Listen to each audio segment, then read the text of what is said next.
Hi ನಮಸ್ತೆ, welcome to my YouTube channel. ಎಲ್ಲರೂ ಹೇಗಿದ್ದೀರಾ? ಎಲ್ಲರೂ ಚೆನ್ನಾಗಿದ್ದೀರಾ ಅಂದ್ಕೊಂಡಿದ್ದೀನಿ. ನಾನು ಕೂಡ ಚೆನ್ನಾಗಿದ್ದೇನೆ. ಯಾರೆಲ್ಲ ನನ್ನ ಯೂಟ್ಯೂಬ್ ಚಾನಲ್ನ ಇನ್ನೂ ಕೂಡ ಸಬ್ಸ್ಕ್ರೈಬ್ ಮಾಡಿರೋ ದಯವಿಟ್ಟು ಸಬ್ಸ್ಕ್ರೈಬ್ ಮಾಡಿ ನನಗೆ ಸಪೋರ್ಟ್ ಮಾಡಿ. ಇವತ್ತೊಂದು ಒಳ್ಳೆಯ ಟಾಪಿಕ್ ಡಿಸ್ಕಸ್ ಮಾಡುವ ಅಂತ ನಿಮ್ಮೊಟ್ಟಿಗೆ. ಅದೇನಪ್ಪ ಅಂತ ಹೇಳಿದರೆ ನರ್ಸಿಂಗ್ ಕೋರ್ಸು. ನರ್ಸಿಂಗ್ ಕೋರ್ಸಲ್ಲಿ ತುಂಬ ನರ್ಸಿಂಗ್ ಇದೆ. ಒಂದು BS ಜನರಲ್ ನರ್ಸಿಂಗ್ ಇದೆ, BSc ನರ್ಸಿಂಗ್ ಇದೆ. ಸೊ PC BSc ಡೈರೆಕ್ಟ್ ನಮಗೆ ಮಾಡಲಿಕ್ಕಾಗೋದಿಲ್ಲ. ಇನ್ನೊಂದು ಕೂಡ MSc ಕೂಡ ನಮಗೆ ಡೈರೆಕ್ಟ್ ಮಾಡಲಿಕ್ಕಾಗೋದಿಲ್ಲ. ಇದು ಕೆಲವರ ಡೌಟ್ ನಾನು ಕ್ಲಿಯರ್ ಮಾಡೋದು. ನೀವು GNM ಮಾಡಿದವರು ಪೋಸ್ಟ್ BSc ಮಾಡ್ಬೋದು, ಓಕೆನಾ?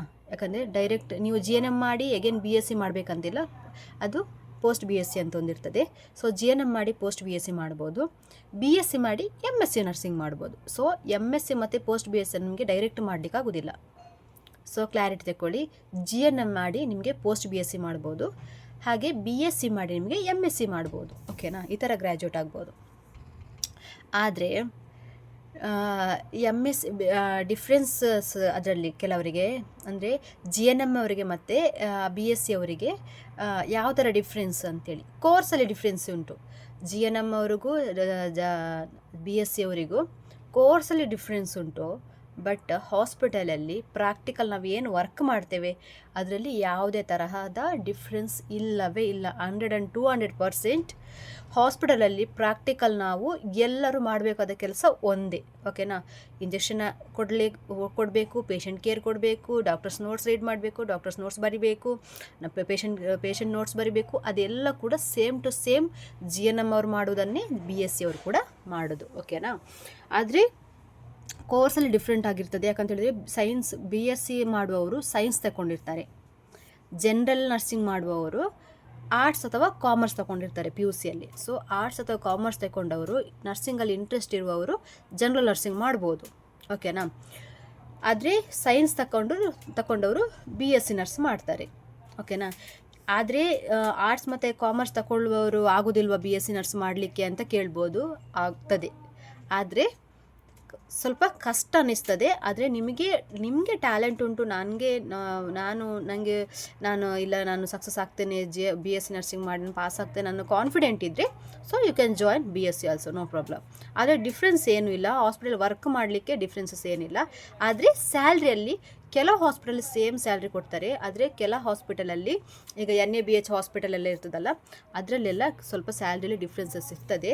ನಮ್ಮ ಇಂಡಿಯಾದಲ್ಲಾದರೆ 2000 3000 ಮಿನಿಮಮ್ 2 to 3000 BSc ಅವರಿಗೆ ಜಾಸ್ತಿ ಇರ್ತದೆ, GNM ಅವರಿಗೆ ಕಮ್ಮಿ ಇರ್ತದೆ.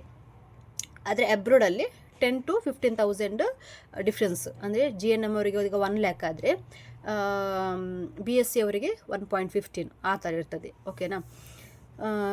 ಸೊ ನರ್ಸಿಂಗ್ ಕೋರ್ಸ್ ಮಾಡಿದವರಿಗೆ ಜಾಬ್ ಪಕ್ಕನಾ ಅಂತ ಕೇಳುವವರಿಗೆ ಇದು ನನ್ನ ಆನ್ಸರ್. ನೀವು ನರ್ಸಿಂಗ್ ಮಾಡಿದವರಿಗೆ, ಯಾರೆಲ್ಲ ನರ್ಸಿಂಗ್ ಮಾಡಿದ್ದೀರಾ ಅವರಿಗೆ ನೀವು ಪಾಸಾಗಿರಬೇಕು, ಆದರೆ ಜಾಬ್ ಪಕ್ಕ ಸಿಗ್ತದೆ. ಇದು ನಾನು ಕೊಡ್ತಿರೋ ಕಾನ್ಫಿಡೆಂಟ್. ಯಾಕಂತ ಹೇಳಿದರೆ ನರ್ಸಿಂಗ್ ಅವರಿಗೆ ಜಾಬ್ ಯಾವುದೇ ಕಾರಣಕ್ಕೂ, ನರ್ಸಿಂಗ್ ಮಾಡಿದವರು ಮನೇಲಿ ಇರಲಿಕ್ಕೆ ಸಾಧ್ಯವೇ ಇಲ್ಲ.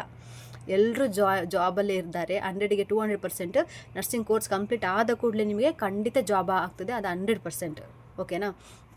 ಆ್ಯಂಡ್ ಆಲ್ಸೋ ನಿಮಗೆ ಅಬ್ರೋಡ್ಗೆ ಟ್ರೈ ಮಾಡ್ಬೋದು, ಒಳ್ಳೆ ಫ್ಯೂಚರ್ ಇದೆ, ಓಕೆನಾ? ಅಬ್ರೋಡ್ಗೆ ಬಂದು ನೀವು ಜಾಬ್ ಮಾಡಿ ಅಂತ ನಾನು ಹೇಳೋದಿಲ್ಲ. ಸೊ ಇಂಟ್ರೆಸ್ಟ್ ಇರೋರು ಟ್ರೈ ಮಾಡ್ಬೋದು. ಆದರೆ ಇಂಡಿಯಾದಲ್ಲಿ ಕೂಡ ನಮಗೆ ಜಾಬಿಗೆ ಬರ ಇಲ್ಲ. ಯಾಕಂತೇಳಿದರೆ ನರ್ಸಸ್ಸಿಗೆ ಎಲ್ಲಿ ಹೋದರೂ ಕೂಡ ನಮಗೆ ಜಾಬ್ ಖಂಡಿತ ಸಿಗ್ತದೆ. ನರ್ಸಿಂಗ್ ಮಾಡಿದವರು ಯಾರು ಕೂಡ ಮನೇಲಿ ಕೂತದ್ದು ಇಷ್ಟರಲ್ಲೇ ಇಲ್ಲ. ಇಂಟ್ರೆಸ್ಟ್ ಇಲ್ಲದವರು ಕೂತಿದ್ದಾರೆ ಅಷ್ಟೇ. ಆದರೆ ನನಗೆ ಎಲ್ಲೂ ಜಾಬ್ ಸಿಗಲಿಲ್ಲ ಅಂತೇಳಿ ಯಾರೂ ಕೂತಿರ್ಲಿಕ್ಕಿಲ್ಲ. ಡಾಕ್ಟರ್ ನರ್ಸಸ್ಸಿಗೆ ಖಂಡಿತ ಜಾಬು ಸಿಕ್ಕೇ ಸಿಗ್ತದೆ.